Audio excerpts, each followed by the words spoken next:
In 312 AD, Emperor Constantine became a Christian. His mother Helena then traveled to Jerusalem and identified where Jesus was crucified and buried. They built the Church of the Holy Sepulchre on that spot. But what archaeologists just discovered there is causing massive controversy, especially among people who believe the Bible is just mythology. Picture yourself in Jerusalem. The air feels thick with history. Every stone carries centuries of stories. Right in front of you is Golgotha, the place of the skull, where the Gospels say Jesus was crucified. For thousands of years, believers have come here convinced it's holy ground. Skeptics have come certain the story is just legend. But now, something extraordinary has been uncovered. Real physical evidence from stone and soil that's shaking up archaeology. For atheists who insist the Bible is fiction, this discovery is deeply uncomfortable. Because what they found doesn't fit the "it's all made-up" narrative. Before we continue, please subscribe, hit the notification bell, and like this video if you want to spread God's truth. Let's continue. Why this ancient hill still reveals secrets. Golgotha, also called Calvary, appears in all four Gospels as Jesus' execution site. The name means place of the skull, possibly because the hill looked like a skull or because criminals' bones were visible there. This hill sat just outside Jerusalem's walls in the 1st century. Pontius Pilate ordered executions here because everyone entering or leaving the city would see them. Crucifixion wasn't just punishment, it was public terror. Over centuries, this hill was constantly rebuilt. Romans erected temples. Byzantine Christians built churches. Crusaders expanded them. The Ottomans controlled it. Eventually, it became the Church of the Holy Sepulchre, one of Christianity's holiest sites. But beneath all those layers, secrets had been buried for nearly 2,000 years. Recently, the church needed restoration. Israeli authorities approved archaeological teams to dig beneath the structure. The goal was stabilizing the foundation and studying historical layers, not proving or disproving faith. What they uncovered shocked veteran archaeologists. The findings matched biblical descriptions almost exactly. Deep beneath the church floor, soil samples revealed something incredible. They found traces of olive trees and grapevines, the exact plants mentioned in Scripture about this location. John 19 verse 41 says, "In the place where Jesus was crucified, there was a garden, and in the garden a new tomb." For years, skeptics called this symbolic or invented. But now there's proof of an actual garden beneath the church on Golgotha. The Italian restoration team tried working privately, but observers noticed rich gardening soil emerging from beneath the floor. One said, "This matches exactly what John's Gospel describes." Soil analysis confirmed it, remnants of an ancient vineyard and olive trees, precisely as written 2,000 years ago. Archaeologists also discovered this site was originally a limestone quarry before Christ's time, later converted to a burial ground. Multiple rock-cut tombs from Jesus' era were found. One has long been believed to be Christ's tomb. Garden and tombs together, perfectly matching the biblical account. Then beneath the edicule, the shrine covering what many believe is Jesus' tomb, they found a circular marble base matching descriptions of Constantine's 4th century church built to mark Christ's burial. Everything aligned: quarry, garden, tombs, early Christian architecture. Not myth. History.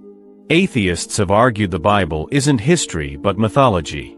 That stories of gardens and tombs near Jerusalem were invented by early Christians. But the ground beneath Golgotha tells a different story. Those plant remains? Physical, testable evidence.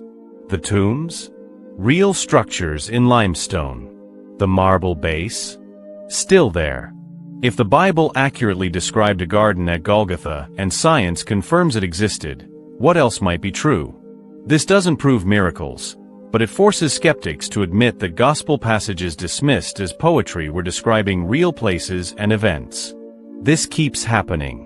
Archaeology in Israel repeatedly confirms biblical history. Jericho's walls, found. Hezekiah's tunnel, discovered. The Pool of Siloam, excavated. The Tel Dan inscription naming David's dynasty, authenticated. Each was mocked by skeptics, then confirmed by archaeology. Golgotha joins that list. Psalm 85 verse 11 says, "Truth shall spring out of the earth." We're watching it happen. The earth itself backs up Scripture. 2,000 years ago, authorities thought executing Jesus at Golgotha would silence him forever. Yet 2 millennia later, the stones still speak. The soil testifies. The tombs stand. The garden evidence persists. What archaeologists uncovered is more than history. It's a reminder that truth refuses to stay buried. This discovery challenges the narrative taught in many academic circles, that the Bible has little historical value. But piece by piece, that narrative is crumbling. We're not talking about vague correlations. We're talking about specific details, plants, soil types, architectural features, matching what was written 2,000 years ago. The Gospel writers weren't inventing stories from some distant land. They were describing real places they knew, real geography they'd seen, real events they witnessed or heard about firsthand. Every time archaeologists dig deeper, more evidence surfaces. The garden at Golgotha is just the latest example. What makes this particularly striking is the precision. It's one thing to get general locations right. It's another to accurately describe specific features, like a garden at an execution site near tombs, that can be verified centuries later through soil analysis. Whether you're a believer or skeptic, you can't ignore evidence. Real archaeology, real science, real discoveries matter. This doesn't answer every question. Mystery still surrounds ancient events. But dismissing biblical accounts as pure fiction gets harder to justify with each discovery. The ground is speaking. Evidence is mounting.